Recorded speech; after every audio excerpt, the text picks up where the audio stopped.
ఆ 48 మంది ఎమ్మెల్యేల పనితీరు పట్ల ఆంధ్రప్రదేశ్ ముఖ్యమంత్రి వర్యులు నారా చంద్రబాబు నాయుడు గారు అసంతృప్తిగా ఉన్నారా? అందులో భాగంగానే ఆ 48 మంది ఎమ్మెల్యేల మీద చంద్రబాబు గారు సీరియస్ అయ్యారా?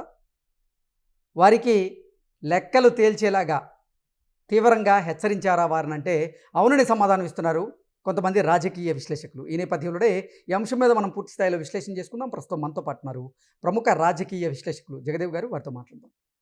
నమస్తే అండి. నమస్తే అండి.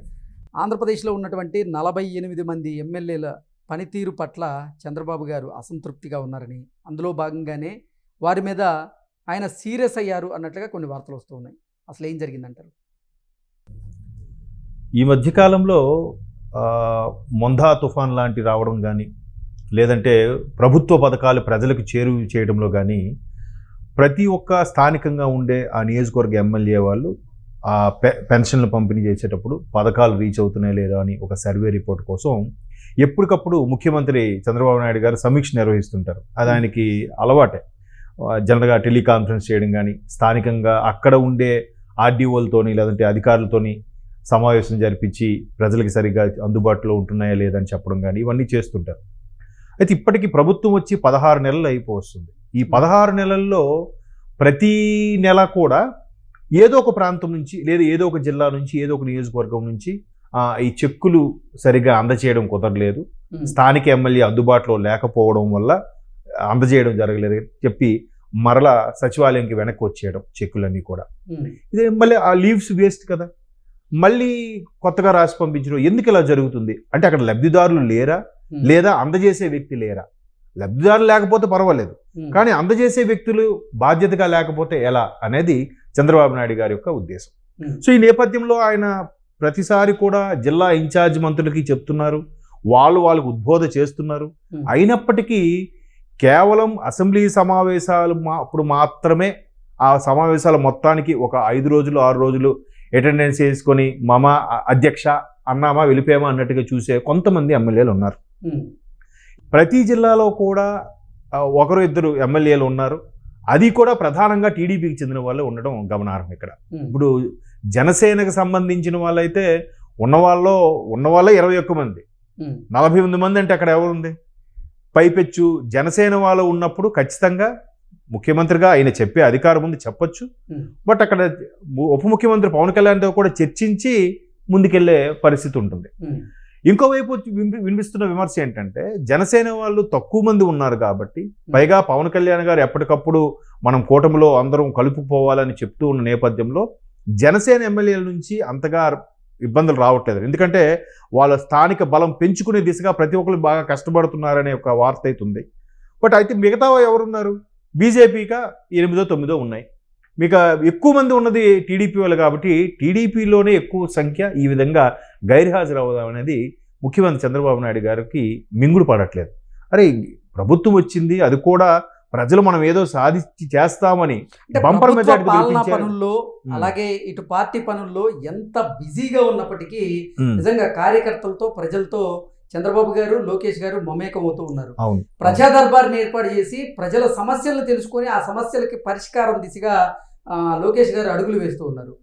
వాళ్ళే అంత కష్టపడుతూ ఉంటే మరి పార్టీకి చెందినటువంటి ఎమ్మెల్యేలు కష్టపడాల్సినటువంటి అవసరం ఉంది కదా. అసలు ఆ నియోజకవర్గంలో ప్రజల సమస్యలు ఏంటి, ఆ సమస్యల్ని ఎలా పరిష్కరించాలనేది వాళ్ళు బాధ్యతాయుతంగా వ్యవహరించాల్సినటువంటి అవసరం ఉంది. సో కానీ అంటే ఇక్కడ ఎలా జరుగుతుందంటే మొందా తుఫాన్ ఎగ్జాంపుల్ తీసుకోండి. లోకేష్ గారు ఒక స్టేట్మెంట్ ఇచ్చారు, దయచేసి ఈ ఉమ్మడి 13 జిల్లాలు అంటే ఇప్పుడు 26 అయ్యాయి, ఈ 26 జిల్లాలకు సంబంధించిన ప్రతి ప్రజాప్రతినిధులు ఎవరైతే ఉన్నారో వీళ్ళందరూ కూడా కనీసం మీరు స్థానికంగా అక్కడ వాళ్ళు అక్కడే ఉండండి, ప్రజలకు చేరువలో ఉండండి, అందుబాటులో ఉండండి, వాళ్ళు ఏ సమస్యలైనా స్పందించండి, మీ పరిధిలో ఉంటే చేయండి అని కూడా చెప్పారు. కొంతమంది ఇంటింటికి వెళ్ళి ముంపు గ్రామాలు వాటికి వెళ్ళి ఆ స్థానికంగా ఉండే ఎమ్మెల్యేలు అమ్మ మీరు పెట్టిబేడ సర్దుకొని పునరావాస కేంద్రాలకు వెళ్ళండి, ఇక్కడ ముంపు ప్రమాదం ఉంది అని వెళ్ళి చెప్పారు. ఇంకొంతమంది కనీసం పట్టించుకోలేదు, అట్లీస్ట్ కాన్ఫరెన్స్లో కూడా రాలేదంట. సో అలా రానప్పుడు ఎలా ఉంటుంది? అది మరీ నిర్లక్ష్యం కదా, బాధ్యత రాహిత్యమే కదా. ఇప్పుడు వీరి క్షేత్రస్థాయికి వెళ్ళకపోయినా పర్వాలేదు, కార్యకర్తలకి భుజం తట్టకపోయినా పర్వాలేదు, కనీసం ఒక మంత్రి లైవ్లోకి వచ్చినప్పుడు లేదు ఉప ముఖ్యమంత్రి ముఖ్యమంత్రి కాన్ఫరెన్స్లోకి వచ్చినప్పుడైనా కనీసం స్పందించాలిగా. అలాగా స్పందించిన వాళ్ళు ఏదో సాకులు చెప్పి కుటుంబంతో విదేశాలకు వెళ్ళే వాళ్ళు కొందరు, లేదా మా కుటుంబంలో మా బిడ్డ మ్యారేజ్ ఉంది, లేదంటే వేలు విడిచిన మేనమామ కొడుకు పెళ్ళి ఉంది అని చెప్పి గైర్హాజరైన వాళ్ళు, ఢిల్లీలో లాబింగ్ చేసేయడానికి వెళ్ళిన వాళ్ళు కొంతమంది, ఇట్లాగా రకరకాలుగా గైర్హాజరు అవడం వల్ల ఇదంతా ముఖ్యమంత్రి చంద్రబాబు నాయుడు గారి దృష్టికి వెళ్ళడంతో ఆయన చాలా సీరియస్ అయ్యారు. ఎంత సీరియస్ అయ్యారంటే ఆల్రెడీ ఇప్పటికి ఇది చాలాసార్లు చెప్పారు. ఇప్పుడు మీరు ఈ వార్త మీద సోషల్ మీడియాలో కూడా చూస్తే చంద్రబాబు నాయుడు గారు సుమారుగా 40 పైచిలుకు ఎమ్మెల్యేల మీద సీరియస్గా ఉన్నారు. వాళ్ళకి ప్రత్యామ్నాయం కూడా, ఎవరిని అవసరమైతే ప్రత్యామ్నాయం కూడా ఎమ్మెల్యేని పెట్టే అవకాశం ఉంది, ఉప ఎన్నిక వచ్చే అవకాశం ఉందన్న స్థాయిలో కూడా వార్తలు ప్రచారం అవుతున్నప్పటికీ కూడా వాళ్ళలో ఎటువంటి చలనం లేదు. సో దాని మీద ఇప్పుడు సోషల్ మీడియా వైరల్ అవుతున్న కింద కామెంట్స్ కూడా చూస్తే ముఖ్యమంత్రి చంద్రబాబు నాయుడిని పట్టించుకోవట్లేదు, వీళ్ళు కోవట్లుగా తయారయ్యే ప్రమాదం ఉందని కూడా కొంతమంది వ్యాఖ్యానిస్తున్నారు. అంతే కదా, ఇప్పుడు ముఖ్యమంత్రి ఏ పార్టీ జెండా మీద గెలిచి ముఖ్యమంత్రి ఆదేశానుసారం పాటించకుండా ఉన్నారో, అంత నిర్లక్ష్యంగా ఉన్నారో, వాళ్ళ ఉద్దేశం ఏంటి? ఖచ్చితంగా కోర్టుగా ఉంటున్నారా, లేదా నిజంగా బాధ్యతగా ఉండి నెక్స్ట్ ఎలక్షన్లో కూడా గెలిచే ఉద్దేశం ఉందా లేదా? బట్ చంద్రబాబు నాయుడు గారు, మీరు అన్నట్టు లోకేష్ గారు, మనం ఇంత బంపర్ మెజార్టీతో గెలిచినప్పటికి కూడా ప్రజలు మార్పు కోరి మనకు గెలిపించారు కాబట్టి అది నిరంతరం మనం గుర్తుపెట్టుకొని ఆ బాధ్యతగా మెలగాలి. లేదంటే ఓడలు బళ్ళు అవుతాయి, బళ్ళు ఓడలు అవుతాయి. ఎప్పుడు ఏది ఎవరు ఎలా ఓడిపోతారో, ఎవరు ఎలా గెలుచుకుంటారో తెలీదు. మనం ప్రజాస్వామ్యంలో ఉన్నాం, ప్రతిదీ జాగ్రత్తగా వెళ్ళాలి.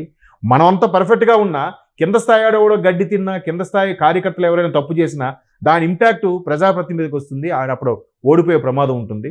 అందుకు ప్రతిదీ జాగ్రత్తగా వెళ్ళాలి. పైపెచ్చి కూటమిగా ఉన్నారు. కూటమిగా ఉన్నప్పుడు ఏంటంటే ఇందులో ఏ ఒక్కరు రాంగ్ స్టెప్ వేసినా మొత్తం కూటమికే ఆపాదించేస్తారు. రెడీగా వైసీపీ వాళ్ళు కూడా సిద్ధంగా ఉన్నారు. ఈ పేటీఎం బ్యాచ్ వీళ్ళందరూ కూడా చిన్నది ఇంత చేస్తే ఇంత భూతద్దంలో చూపిస్తూ అలా చేశారు ఇలా చేశారు అంటున్నారు. ఇప్పుడు మొన్న తుఫాను విషయంలోనే ఇమీడియట్గా రెస్పాండ్ అయిన మంత్రులు, ముఖ్యమంత్రులు సహా అందరూ క్షేత్రస్థాయికి వెళ్తే 8 రోజుల తర్వాత విపక్ష నేత జగన్మోహన్ రెడ్డి గారు వచ్చి ఎవరు ఏం పట్టించుకోవట్లేదు అంటారు. ఇమీడియట్గా వచ్చిన వాళ్ళని చూస్తామా? 8 రోజుల తర్వాత వచ్చి రెస్పాండ్ అయ్యే చూస్తామా? అయినప్పటికీ 8 రోజుల తర్వాత వచ్చిన వాడిని కూడా చూపించి హైలైట్ చేసే ఛానల్స్ ఉన్నాయి, వార్తాపత్రికలు కూడా ఉన్నాయి. అంటే ఇటువంటి రాజకీయాలు నడుస్తున్న, ఇది చిందరవందరగా నడుస్తున్న ఇటువంటి రాజకీయ పరిస్థితుల్లో అంత నిర్లక్ష్యంగా ఉండడం అనేది ఎంతవరకు సబబు? కరెక్ట్ కాదు కదా. సో పర్టికులర్గా పేర్లు ఎత్తకపోయినా పార్టీ సమావేశాల్లో కూడా మొన్న అదే తెలియజెప్పారంట. వీరు ఎంత నిర్లక్ష్యంగా ఉండడానికి కారణం ఏంటి? దీనివల్ల మనం ఎంత అధ్యక్షుడే కాదు, కింద స్థాయి కార్యకర్త కూడా కష్టపడితేనే పార్టీకి ఒక్కొక్కటిగా పేరు వస్తుంది. లేదనుకోండి ఆ కూటమి వల్ల గెలిచేశారు, లేదంటే ఆ గత వైసీపీ ప్రభుత్వం మీద బ్యాడ్ ఇంప్రెషన్ వల్ల ఇది గెలుచుకొచ్చింది అనే మాటలు కూడా వస్తాయి. కాబట్టి ఆ 48 మందికి ఇదే చివరి హెచ్చరికగా కూడా చెప్పారు. ఖచ్చితంగా పార్టీ సమావేశంలో కూడా వాళ్ళు ఎక్స్ప్లెనేషన్ ఇచ్చుకునే పరిస్థితి అయితే ఉంది. రేపు రాబోయే సమావేశంలో ఎక్స్ప్లెనేషన్ ఇచ్చుకోవాలి. ఇచ్చుకున్న తర్వాత సక్రమంగా ఉంటే ఓకే, లేదంటే చర్యలు తప్పవు. ఓకే అండి, థ్యాంక్ యూ సో మచ్.